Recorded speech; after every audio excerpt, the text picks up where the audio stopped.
ओम श्री सद्गुरु परमात्मने नमः। 10वां सर्ग। श्री वशिष्ठ जी के समझाने पर राजा दशरथ द्वारा श्री रामचंद्र जी को अंतःपुर से बुलवाने के लिए प्रतिहार को भेजना। श्री रामचंद्र जी को उदास देखकर प्रतिहार का वापस आना। रामचंद्र जी की अवस्था पूछने पर अनुचर का श्री रामचंद्र जी की विराग अवस्था कहना। वाल्मीकि जी ने कहा, हे भरद्वाज, महर्षि वशिष्ठ जी के यों कहने पर राजा दशरथ ने प्रसन्न मन होकर अपने पुत्र श्री रामचंद्र जी को लक्ष्मण के साथ बुलाने के लिए प्रतिहार से कहा। दशरथ ने कहा, हे प्रतिहार, अमोघ पराक्रम वाले अजानुबाहु श्री रामचंद्र को महर्षि विश्वामित्र के यज्ञ के निर्विघ्न सिद्धि के लिए लक्ष्मण के साथ यहाँ शीघ्र ले आओ। इस प्रकार राजा दशरथ द्वारा भेजा गया द्वारपाल अंतःपुर में स्थित श्री रामचंद्र जी के निवास स्थान में जाकर और मुहूर्त मात्र में वापस आकर राजा से कहने लगा, अपनी भुजाओं से शत्रु समूह का मर्दन करने वाले हे देव, रात्रि होने पर भ्रमर जैसे कमल में उदास होकर बैठा रहता है, वैसे ही श्री रामचंद्र जी अपने निवास स्थान में अत्यंत उदास होकर बैठे हुए हैं। थोड़े देर में आता हूँ ऐसा कहकर फिर किसी वस्तु का ध्यान करने लग जाते हैं। उनको इतनी ग्लानि हो गई है कि वे किसी के निकट ठहरना भी नहीं चाहते। श्री रामचंद्र जी के विषय में द्वारपाल द्वारा ऐसा समाचार पाकर राजा दशरथ प्रतिहार के साथ आए हुए श्री रामचंद्र जी के खास अनुचर से आश्वासन पूर्वक क्रमशः सब वृत्तांत पूछने लगे। श्री रामचंद्र जी कैसे हैं और क्या कर रहे हैं?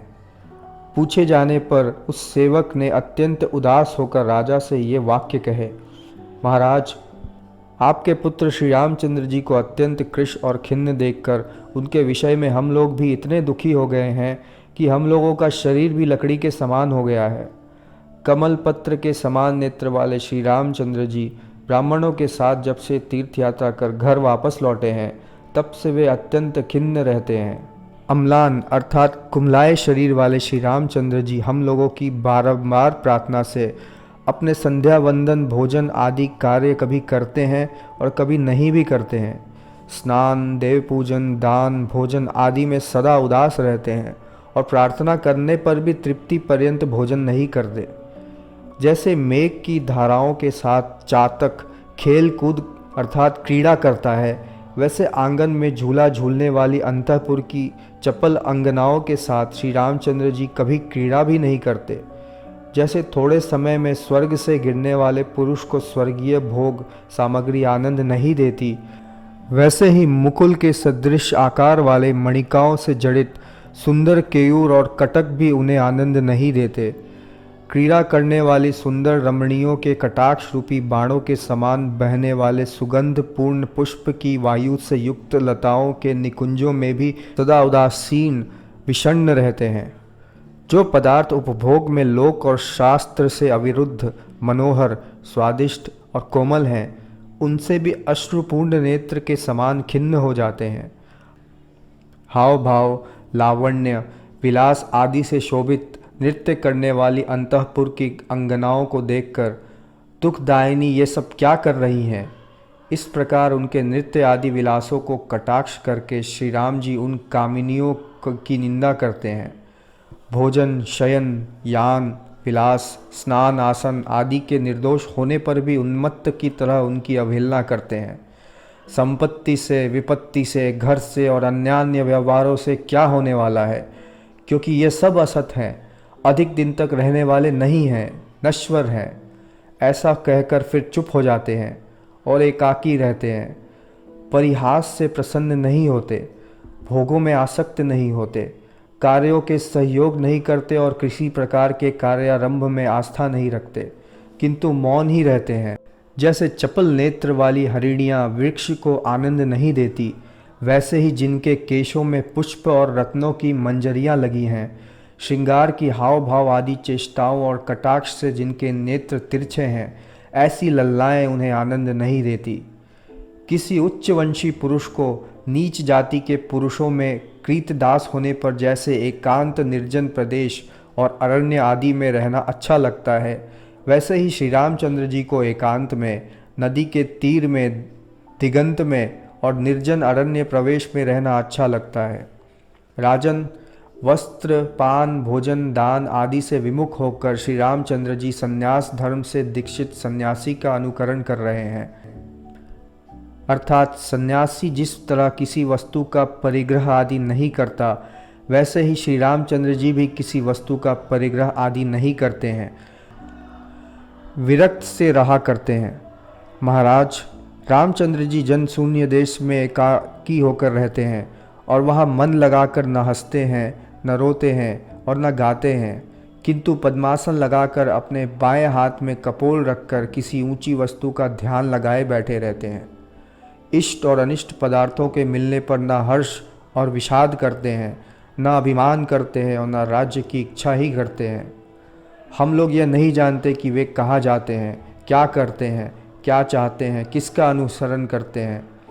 जैसे शरद ऋतु की समाप्ति में वृक्ष की अवस्था होती है, वैसे ही श्री रामचंद्र प्रतिदिन दुबले पतले और पीले होते जा रहे हैं और उत्तरोत्तर उनका वैराग्य बढ़ता ही चला जा रहा है।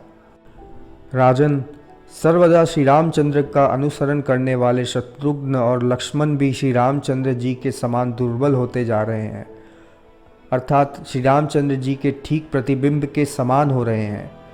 नौकरों के, राजाओं के और माताओं के बार बार पूछने पर भी कुछ नहीं ऐसा प्रत्युत्तर देकर और अपने अभिप्राय की सूचक चेष्टाओं को न कर चुप हो जाते हैं। अपने समीप के विवेकी मित्रों को यह उपदेश देते हैं कि इन ऊपर ऊपर से सुंदर दिखने वाले क्षणिक सुखजनक विषयों से तुम अपना मन हटा लो, अर्थात क्षणिक असत विषयों में अपना मन कभी मत लगाओ। अनेक प्रकार के आभूषणों से सुंदर विलास स्थान में अवस्थित रमणियों को अपने सामने खड़ी देखकर उनके प्रति स्नेह रहित श्री रामचंद्र जी विनाश की ही धारणा करते हैं।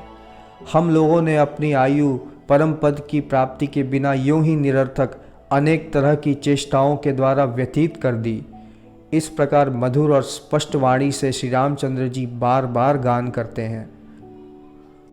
यदि कोई समीपस्थ अनुचर उन्हें यह कहे कि आप सम्राट हो, तो उसके कथन को उन्मत्त प्रलाप की नाई समझकर दूसरी ओर चित्त करके हंसते हैं। किसी के वाक्य को न सुनते हैं और न सामने की वस्तु को देखते हैं।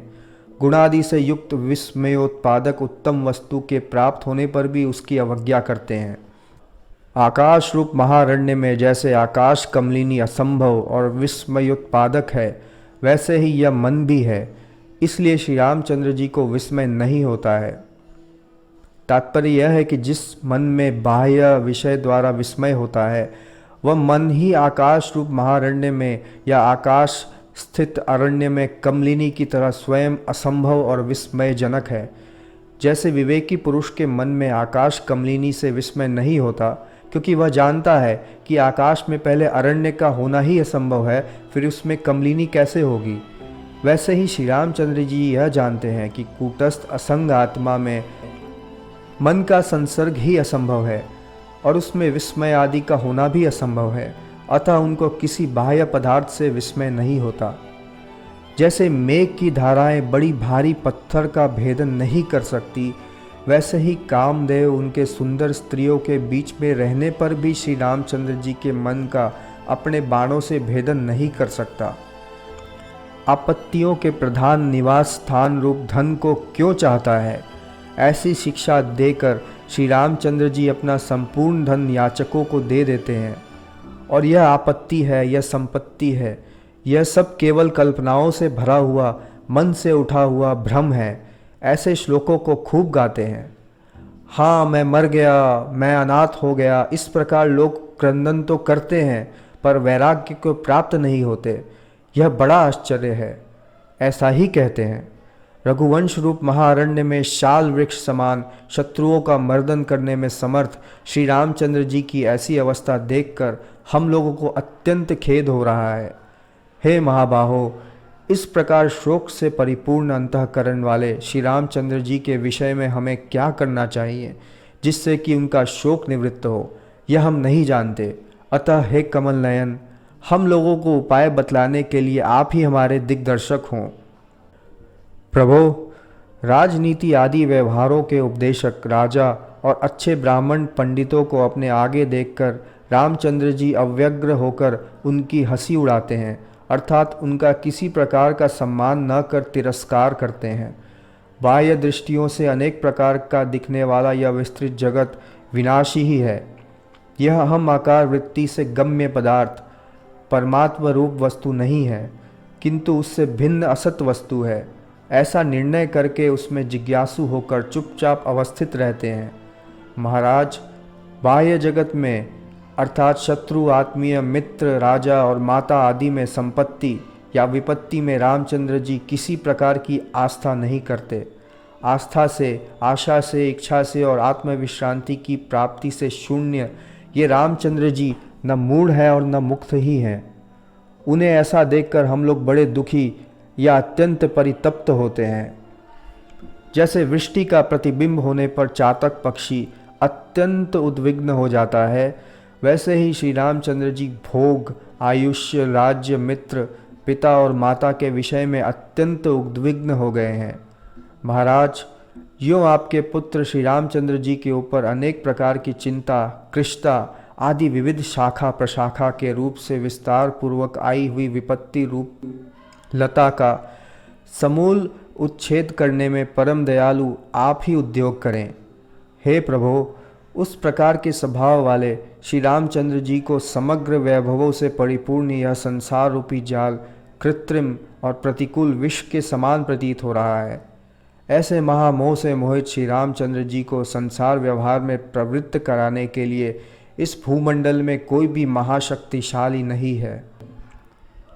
जैसे भास्कर अपने भास्करपन को इस पृथ्वी पर गिरने वाले अंधकार का नाश कर सफल बनाता है, वैसे ही इस भूखंड में ऐसा कोई भी महामना असमर्थ साधु पुरुष नहीं है जो कि रामचंद्र जी के मन में रहने वाले अनेक विध दुखदायी मोह रूप अंधकार का विनाश कर अपने साधुपन को सफल बनावे। 10वां सर्ग समाप्त। ओम पूर्णमदः पूर्णमिदं पूर्णात् पूर्णमुदच्यते पूर्णस्य पूर्णमादाय पूर्णमेवावशिष्यते। ओम शांति शांति शांति।